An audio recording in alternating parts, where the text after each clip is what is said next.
Jérémie, chapitre 46. La parole de l'Éternel qui fut adressée à Jérémie, le prophète, sur les nations. Sur l'Égypte, sur l'armée de Pharaon Nécho, roi d'Égypte, qui était près du fleuve de l'Euphrate, à Carchemish, et qui fut battu par Nebuchadnezzar, roi de Babylone, la 4e année de Joachim, fils de Josias, roi de Juda. Préparez le petit et le grand bouclier, et marchez au combat. Attelez les chevaux, montez, cavaliers, paraissez avec vos casques, polissez vos lances, revêtez la cuirasse. Que vois-je? Ils ont peur, ils reculent. Leurs vaillants hommes sont battus. Ils fuient sans se retourner. L'épouvante est de toutes parts, dit l'Éternel. Que le plus léger ne trouve aucun salut dans la fuite, que le plus vaillant n'échappe pas. Au septentrion, sur les rives de l'Euphrate, il chancelle, il tombe. Qui est celui qui s'avance comme le Nil et dont les eaux sont agitées comme les torrents? C'est l'Égypte. Elle s'avance comme le Nil, et ses eaux sont agitées comme les torrents. Elle dit: Je monterai, je couvrirai la terre, je détruirai les villes et leurs habitants. Montez, chevaux, précipitez-vous, chars. Qu'ils se montrent, les vaillants hommes, ceux d'Éthiopie et de Put qui portent le bouclier, et ceux de Lude qui manient et tendent l'arc. Ce jour est au Seigneur, à l'Éternel des armées. C'est un jour de vengeance, où il se venge de ses ennemis. L'épée dévore, elle se rassasie, elle s'enivre de leur sang. Car il y a des victimes du Seigneur, de l'Éternel des armées, au pays du Septentrion, sur les rives de l'Euphrate. Monte en Galaad, prends du baume, vierge, fille de l'Égypte. En vain tu multiplies les remèdes, il n'y a point de guérison pour toi. Les nations apprennent ta honte, et tes cris remplissent la terre, car les guerriers chancellent l'un sur l'autre, ils tombent tous ensemble.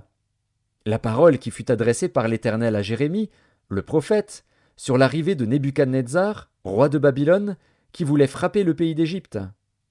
Annoncez-le en Égypte, publiez-le à Migdol, publiez-le à Noph et à Tachpanès.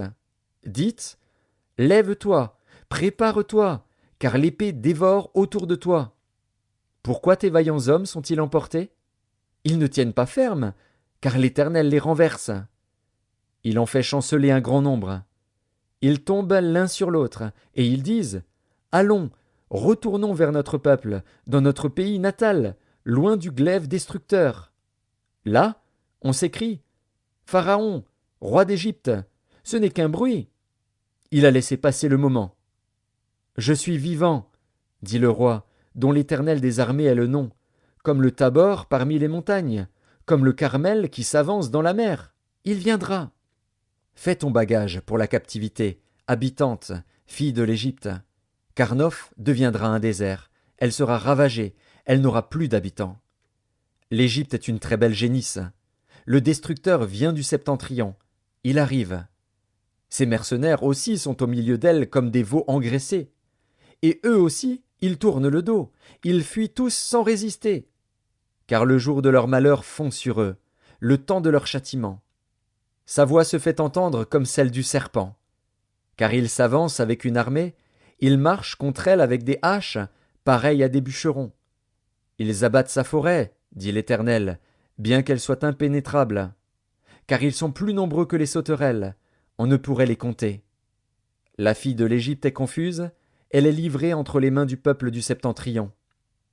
L'Éternel des armées, le Dieu d'Israël, dit: Voici, je vais châtier Amon de No, Pharaon, l'Égypte, ses dieux et ses rois, Pharaon et ceux qui se confient en lui. Je les livrerai entre les mains de ceux qui en veulent à leur vie, entre les mains de Nebuchadnezzar, roi de Babylone, et entre les mains de ses serviteurs. Et après cela, l'Égypte sera habitée comme au jour d'autrefois, dit l'Éternel. Et toi, mon serviteur Jacob, ne crains pas, ne t'effraie pas, Israël, car je te délivrerai de la terre lointaine, je délivrerai ta postérité du pays où elle est captive.